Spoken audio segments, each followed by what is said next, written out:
Good evening and welcome. Tonight we delve into a profound constitutional question. Should Supreme Court justices serve for fixed terms instead of for life? This is not merely an academic exercise, it's a debate on judicial philosophy, democratic accountability, and our governance architecture. To illuminate this, we have Professor Alistair Finch arguing for fixed terms, a renowned constitutional law scholar, and defending life tenure is Judge Beatrice Holloway, a respected, retired appellate court judge with extensive experience. Our debate: opening statements, rebuttals, a moderated discussion, then closing statements. Let us begin. Thank you, Dr. Vance. My core thesis is unambiguous.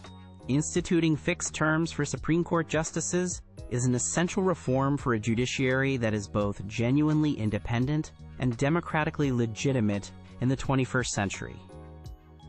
Life tenure, inherited from a vastly different era, increasingly risks a judiciary ideologically misaligned with evolving public values. Justices appointed decades ago may interpret principles through a lens no longer reflecting contemporary consensus, eroding public trust. A system of fixed terms, perhaps a single, non-renewable 18-year term, would ensure a regular infusion of new judicial perspectives. This regular refreshment is not about making justices subservient to fleeting public opinion, but about ensuring the court's deliberations are informed by perspectives shaped by more current societal, technological, and legal landscapes, thereby enhancing its long-term legitimacy and relevance. Secondly, life tenure profoundly exacerbates the politicization of judicial appointments. The extraordinarily high stakes of a lifetime appointment transform each nomination into an intense, often bitter, political conflagration. These confirmation battles have become less about judicial qualification and more about securing ideological advantage for decades. This damages the court's standing and deepens national partisan divisions. Fixed terms would substantially lower the temperature. Knowing any justice's tenure is time-limited would make each appointment less of an existential struggle, fostering a more deliberative selection process. Finally, life tenure can lead to judicial ossification and strategic retirements. Justices may serve beyond their peak capabilities, as there's no natural endpoint to their service. Furthermore, justices timing retirements for a sympathetic administration introduces unseemly political calculation. Fixed terms would create a predictable, orderly, and impartial system for judicial succession, ensuring vitality. Thank you. Professor Finch's vision of reform, I contend, overlooks that life tenure for Supreme Court justices is not anachronistic. It is a cornerstone of judicial independence, vital for impartial adjudication and consistent application of law, free from transient political pressures. My primary argument is safeguarding judicial independence. Life tenure is our strongest shield against political interference, insulating justices from fear of reprisal or allure of future favor. This allows principled, sometimes unpopular, decisions based solely on law and the Constitution. Without this, a justice might temper rulings to avoid antagonizing those controlling future prospects. Life tenure removes such conflicts, fostering a purer legal focus, essential for constitutional democracy. This insulation allows the judiciary to check other branches, uphold minority rights against popular clamor, and interpret the Constitution with a long-term view, unswayed by immediate electoral cycles. This is true judicial independence. Secondly, the judiciary benefits from the accumulated wisdom and jurisprudential consistency of long-serving justices. Complex legal doctrine develops gradually, built on precedent, and refined through years of contemplation. Extended tenures afford a profound understanding of the court's role and decision impacts. Fixed terms risk a fragmented, less predictable body of law, as judicial philosophy might shift too frequently. This long-term perspective is crucial for legal stability. Constant churn could undermine this essential predictability. Constitutional law requires deep, nuanced understanding cultivated over years. Experienced jurists provide continuity and mentorship, preserving the court's institutional knowledge, vital for consistent adjudication. Finally, while Professor Finch aims to reduce politicization, fixed terms could intensify it. Debates over term lengths and appointment schedules might become new political battlegrounds, a constant source of contention. More alarmingly, justices nearing a term's end might tailor decisions for post-judicial careers or public opinion, eroding the impartiality life tenure protects. The focus could shift from objective legal reasoning to personal or political expediency. Judge Holloway's emphasis on independence is paramount, and I concur.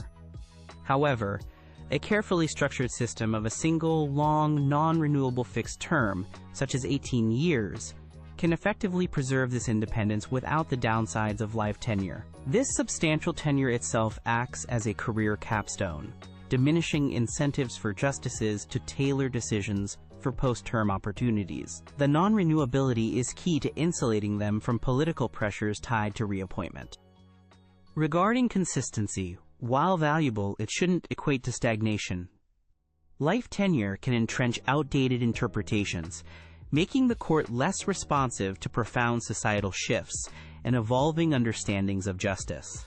A court that periodically refreshes its membership via fixed terms is more likely to adapt its understanding of enduring constitutional principles to new realities. This ensures the Constitution remains a living document through thoughtful evolution, facilitated by new perspectives. The core issue life tenure fails to address is democratic legitimacy. In an era where most high public offices have term limits, lifetime judicial appointments stand out as an anomaly, potentially breeding public cynicism. Accountability, even indirect, through regular, predictable turnover, is crucial for public trust in such a powerful institution. This ensures the court remains connected to the democratic polity it serves, without direct political control. Professor Finch, Judge Holloway argues fixed terms might lead justices to consider post-term careers in their rulings. How would your system ensure impartiality throughout their tenure?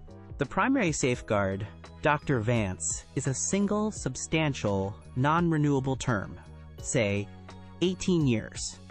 This duration is a career capstone, not a stepping stone. Non-renewability is crucial. It eliminates any incentive to rule in a way that might please those in power for a future reappointment. Furthermore, after such lengthy service, justices are often near retirement age, making the pursuit of politically sensitive post-judicial careers less likely. The design itself promotes insulation from such external pressures. Judge Holloway, Professor Finch suggests life tenure can make the court seem resistant to evolving societal norms, potentially harming public trust. How does life tenure allow the law to adapt? Adaptation occurs through principled methods. Constitutional interpretation evolves. Doctrines allow principles to apply to new contexts. Stare decisis isn't absolute.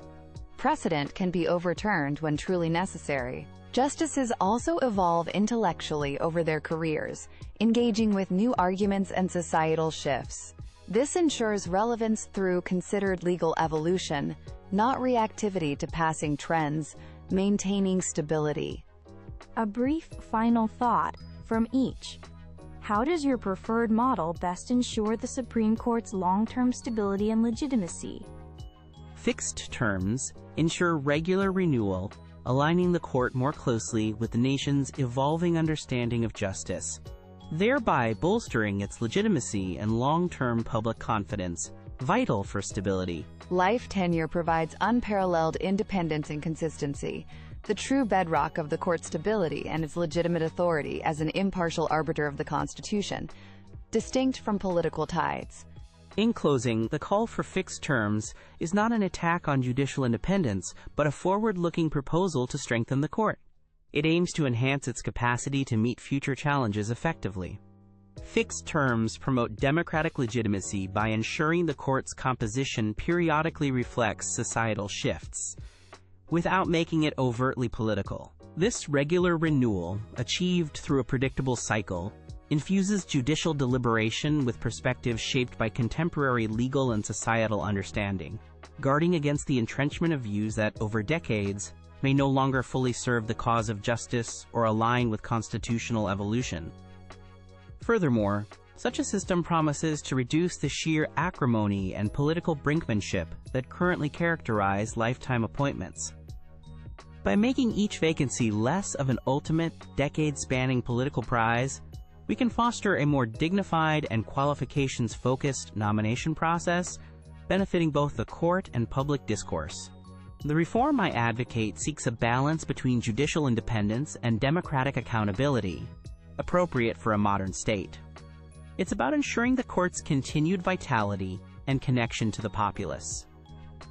A Supreme Court with fixed terms, I believe, is better equipped to interpret our Constitution in a manner that maintains robust public confidence and navigates future complex legal challenges. As we conclude, I must re-emphasize that life tenure is the bedrock of judicial independence.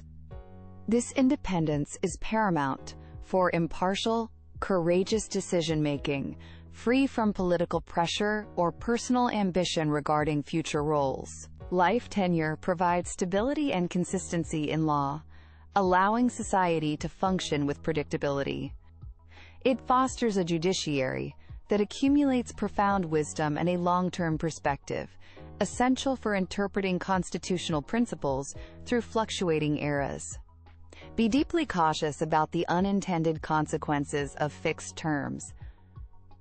Far from depoliticizing the court, such change risks the insidious creep of political considerations into judicial reasoning, as justices might tailor opinions with an eye on term limits. This could fundamentally alter the court's character, transforming it from a guardian of law into an institution susceptible to political winds it should withstand. The pursuit of relevance must not cost principled impartiality. Preserving life tenure is not clinging to the past. It protects the Supreme Court's future as a vital bulwark of the Constitution, steadfastly distinct from and unswayed by political branches. Its unique strength lies in this separation. Professor Finch, Judge Holloway, thank you for your insightful and vigorously argued contributions to this complex debate. You have given us much to consider this evening. This discussion highlights fundamental questions of governance and judicial philosophy. I encourage our audience to reflect on the compelling arguments presented. Good evening.